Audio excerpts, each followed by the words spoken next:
এর আগে বাঁকুড়ার ছবি আমরা দেখেছিলাম, যখন এক বিজেপি নেতার গাড়ি থেকে হাজার হাজার এসআইআর ফর্ম উদ্ধার করা হয়েছিল, আটক করা হয়েছিল কয়েকজনকে।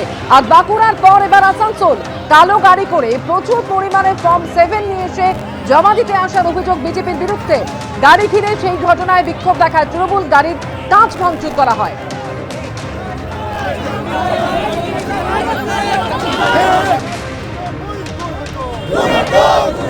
बीजेपी जिंदाबाद जिंदाबाद जिंदाबाद अविलंबे 7 নম্বর ফর্ম জমা নিতে হবে।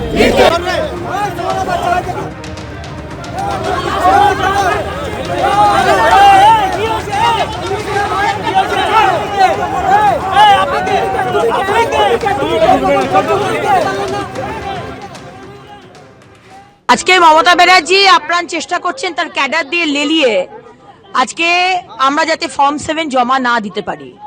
সকাল 10:30টার সময় আমার কার্যকর্তারা ফর্ম নিয়ে প্রত্যেকটি বিধানসভা থেকে তারা এসডি অফিসে পৌঁছয় এবং পৌঁছানোর সাথে সাথে তাদেরকে মারধর করা হয়। আমার এক মহিলা কার্যকর্তার মাথা ফাটিয়ে দিয়েছে, সে এখন 3খানা স্টিচ করে সেখানে পৌঁছচ্ছে। আমার একজন সিনিয়র কার্যকর্তাকে মারধর করে তাকে পুলিশ এখানে ভেতরে ডিটেন করে রাখা হয়েছে। আমার সমস্ত আমার বিধানসভার ফাইল, বহু কাগজ ছিঁড়ে সেটাকে আগুন জ্বালিয়ে দেওয়া হয়েছে। মিস্টার জ্ঞানেশ কুমার, আপনাকে এগুলো দেখতে হবে। আমরা ফর্ম 7 জমা দেব, কিভাবে জমা দেব এই পশ্চিমবঙ্গের অবস্থা।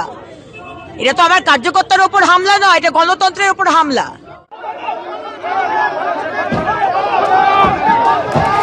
আসানসোলের ছবি আপনাদের দেখালাম, যেখানে ফর্ম 7 নিয়ে এই উত্তেজনা তৈরি হয়। ফর্ম 7 এনে ভোটারদের নাম্বার দেওয়ার চক্রান্ত বলে অভিযোগ করেছে তৃণমূল কংগ্রেস। আর অন্যদিকে জামুনিয়াতে বিডিও অফিসের সামনে উত্তেজনা তৈরি হলো। ফর্ম 7 জমা দেওয়া নিয়ে সংঘর্ষে জড়িয়ে পড়ল তৃণমূল বিজেপি।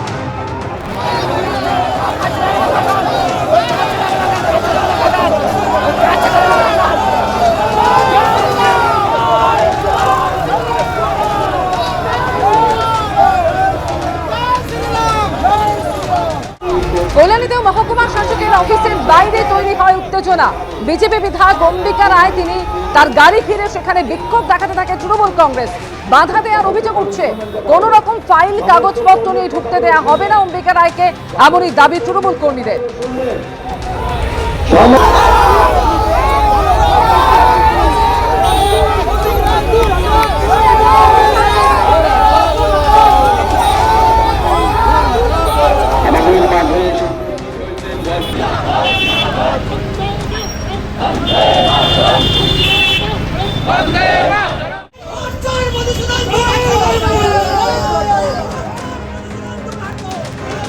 আর এবার আরামবাগের ছবি রেখেছি আপনাদের সামনে, যেখানে বিজেপি বিধায়ককে ঘিরে চোট স্লোগান দিল তৃণমূল কর্মীরা।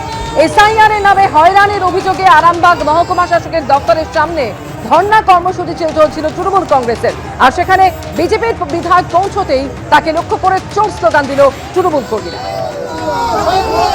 একদিকে কল্যাণীর ছবি রেখেছে, যেখানে মহকুমা শাসকের অফিসের বাইরে উত্তেজনা তৈরি হয়। বিজেপির বিধায়ক সেখানে পৌঁছতেই তার গাড়ি ঘিরে বিক্ষোভ দেখায় তৃণমূল। আর অন্যদিকে আরামবাগে বিজেপি বিধায়ককে লক্ষ্য করে চোট স্লোগান তৃণমূল কর্মীদের।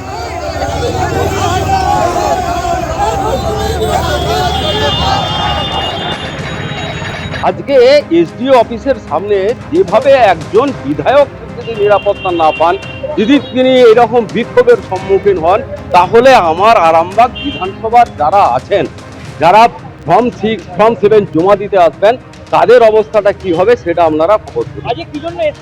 এসআইআর এর নামে নির্বাচন কমিশন যে হেনস্থা করছে, এসআইআর নিয়ে তুমি যাও না ভাই, সিইওর অফিসে যাও না। 1 কোটি লোককে নিয়ে তুমি কলকাতায় সিইওর অফিস তো সল্টলেকে হয়েছে, যাও যে রেজিস্ট্রেশন করো, গণতান্ত্রিক অধিকার। ওটা কোন তৃণমূলের নেতা আমাকে চোর বলবে, তার উত্তরটা আমি তারকেশ্বরে দাঁড়িয়েছি, কোন তৃণমূলের নেতার কাছ থেকে আমি সার্টিফিকেট নেব না। আমাকে আরামবাগের 7172 জন মানুষ সার্টিফিকেট দিয়েছে। ওনারা মানুষকে খেপাচ্ছেন, মানুষের জীবন জীবিকা ভোটাধিকার নিয়ে মানুষ আজকে চিন্তিত। আর উনি এসছেন এখানে ছবি তুলতে, ফটো পলিটিক্স করতে। মধুবাবু চশমার কাঁচটা পরিবর্তন করুন। উনি বাংলা ল অ্যান্ড অর্ডার ঠিক ভালো করে বুঝতে পারছেন না। উনি বিহারে যান, উত্তরপ্রদেশে যান, গিয়ে ঘুরে দেখে আসুন ল অ্যান্ড অর্ডার কী চলে, শোষণ কাকে বলে। বাংলায় গণতন্ত্র বিরাজ করছে, পুলিশ প্রশাসন সুষ্ঠু প্রশাসন ব্যবস্থা করেছে। ওদের ধর্মই হচ্ছে এইরকম বিরোধিতামূলক কথাবার্তা বলা। কিছু নাই, দেখলেন তো মানুষ ওনার পিছনে পেছনে ক্ষিপ্ত হয়ে ছুটছে। ওনার অবস্থা কি? একটা বিধায়কের মোরালিটি বলে কিছু আছে? সমস্ত তো জলাঞ্জলি গেছে দ্বারকেশ্বর নদী দিয়ে। এবিপি আনন্দ, এগিয়ে থাকে, এগিয়ে রাখে।